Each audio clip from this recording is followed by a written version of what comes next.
Have you ever thought about where your produce comes from?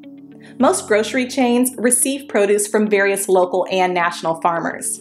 In fact, there are about 3.4 million farmers in the United States today. But of that staggering number, only 45,000 are Black farmers. At the Better Buggy, we are a proud group of Atlanta-based Black-owned farmers, selling produce locally and nationwide. Our easy-to-navigate online platform makes it easy for you to make a one-time purchase or to simplify your life by subscribing to our weekly produce box. Whichever frequency you choose, you can order with confidence, knowing you'll receive 100% organic, farm-fresh produce.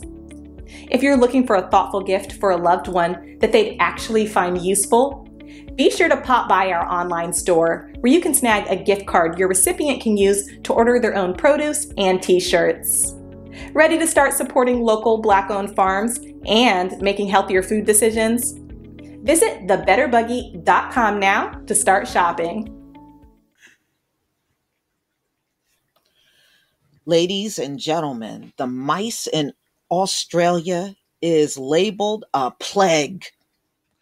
It has been months and they can't get rid of these mice running all over the place. Now, usually when the flood come, they would die out. Well, these mice just got smarter. When the flood hit, y'all, they ran in people's homes and they knew how to run to higher ground. So they did not kill these mice with the flood at all. They are tearing their behinds up in Australia. Wow. Man, millions of rodents have infested New South Wales. Plague of ravenous, destructive mice tormenting Australians. So this is Fox News, May 28th, 2021. At night, the floors of sheds vanish beneath carpets and scampering mice.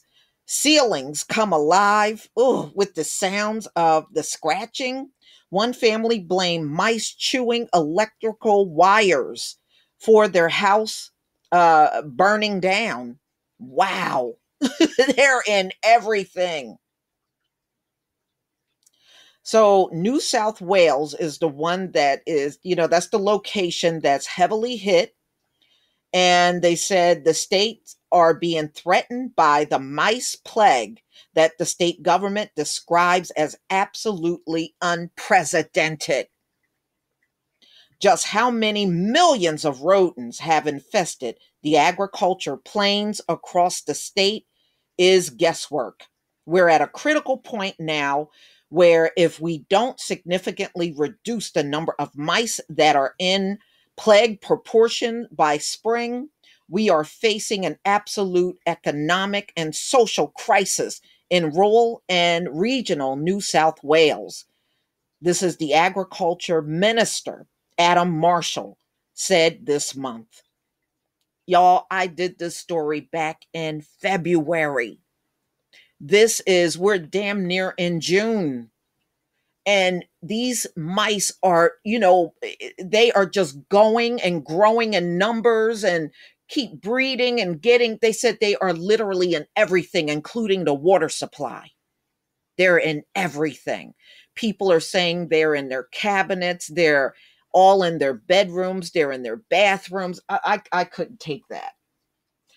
Farmers are saying they are destroying the crops. It's a mess. It's a mess, y'all. We're at a critical point now where if we don't significantly reduce the number of mice that are in plague proportions, so this is, I read that part, so I'm going to skip down some. Bruce Barnes said he is talking a gamble by planting crops on his family farm near the central New South Wales town of Bogangate. We just sow and hope, he said. The risk is that the mice will maintain their numbers throughout the southern hemisphere winter and devour the wheat, barley, and canola before it can be harvested. New South Wales farmers, the state's top agriculture association, predicts the plague will wipe out more than 1 billion Australian dollars from the value of the winter crop. Wow. Yeah, because I mean, mice, they eat everything. They eat everything, even things that are non food. They eat that too. So they eat everything. Mm-mm-mm. Boy, do they have a problem on their hands. The state government has ordered 5,000 liters, that's 1,320 gallons of banned poison from India. The government regulator has yet to approve emergency applications to use the poison on, they're talking about perimeters of crops.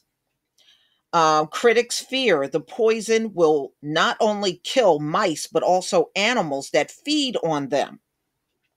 So they're talking about wedge-tail eagles and family pets that also will eat some of the crop. We're having to go down this path because we need something that is super strength, the equivalent of napalm, to just blast these mice into oblivion, Marshall said. Mm-mm-mm. The plague is a cruel blow to farmers in Australia, most populous state, who have been battered by fire, floods, and pandemic disruptions in recent years, only to face a new scourge of the introduced house mice. Didn't y'all kill up all them aborigines? I'm just thinking this might be some judgment on y'all, for real.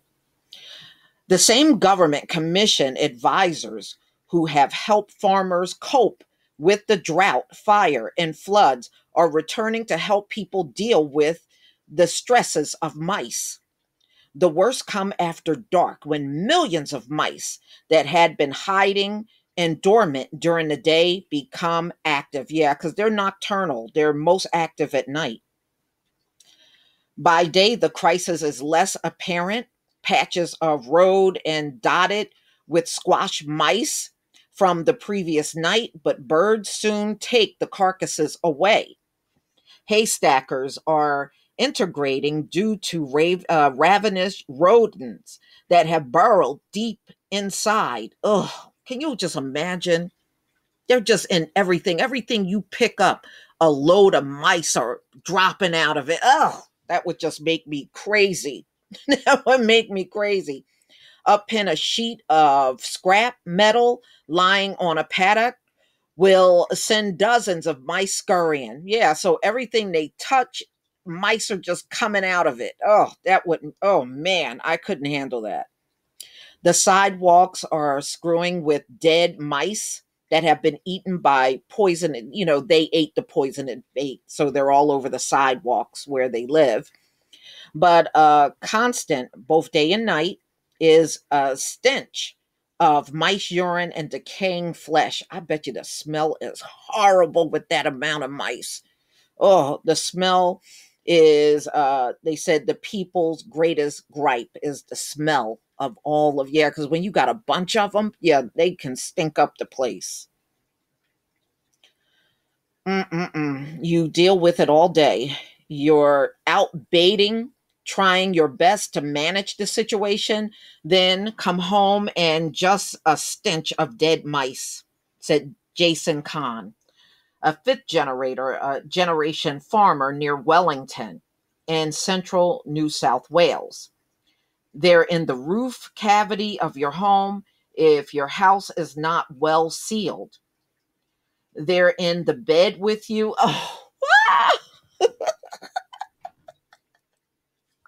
I'm sorry, I would have to leave. I would have to leave. Oh, in the bed with you? People are getting bitten in bed, Khan said. It doesn't, oh, it doesn't relent. That's for sure. Oh my goodness. I could not. Mm-mm.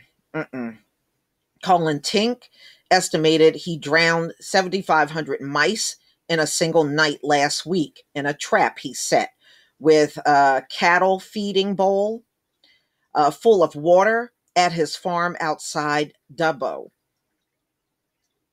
Mm-mm-mm. I thought I might get a couple of hundred. I didn't think I'd get 7,500.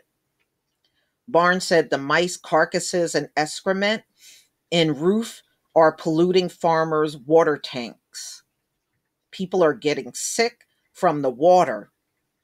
Mice are already in Barnes' bay bales.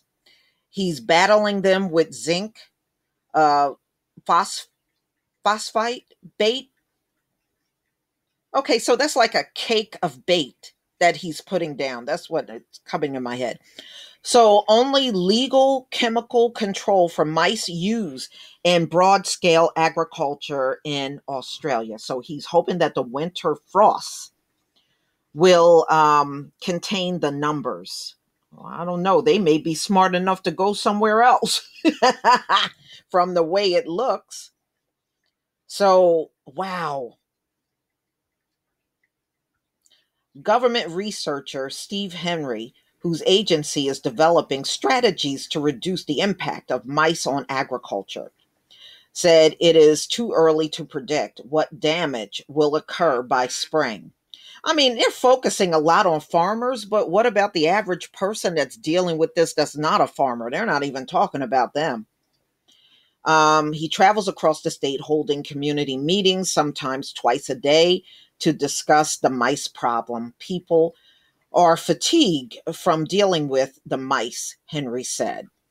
Mm-mm-mm. Wow, that is a long time to be dealing with mice. Like I said, I remember I started doing stories on this in February.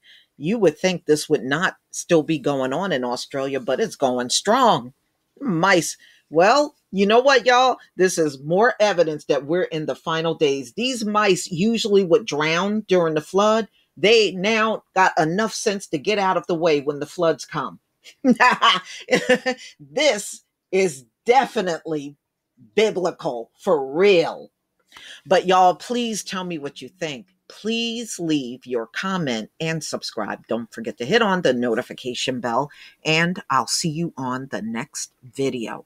Peace, family.